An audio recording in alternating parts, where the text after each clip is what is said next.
Avicenna, the Prince of Medicine. One of the greatest thinkers and scholars in world history is Avicenna, also known as Ibn Sina. He was born Abu Ali ibn Abdullah Avicenna in 980 and descended from a family from Balkh in northern present-day Afghanistan. His father was born in Balkh and was a senior official who headed the government's tax department. He moved to Bukhara in present-day Uzbekistan to look for a better job. That's where Avicenna was born. His mother's name was Sitara. Avicenna was a devout Muslim and memorized the Quran by the time he was 10 years old. Many describe him as Arab because he could read and write in Arabic, but he wasn't Arab. His father supervised his education as he was growing up. Avicenna was very smart and had a deep love for poetry and music. At 13, he began to study medicine, and by the age of 16, he mastered the field. He also studied metaphysics, theology, philosophy, mathematics, astronomy, and logic. When he was 22, his father died.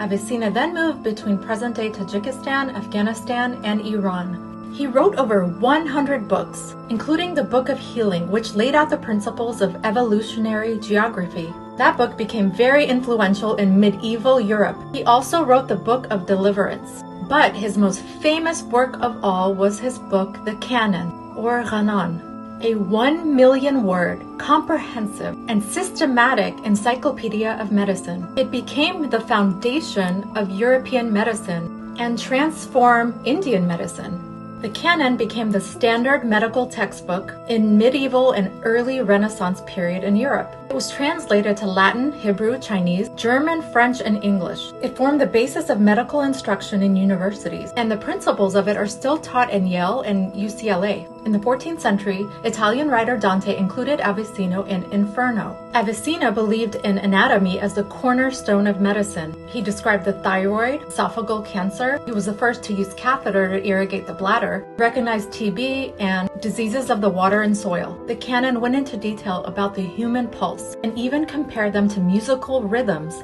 Avicenna would even diagnose people who were lovesick just by feeling their pulse. Avicenna was a pioneer of holistic medicine.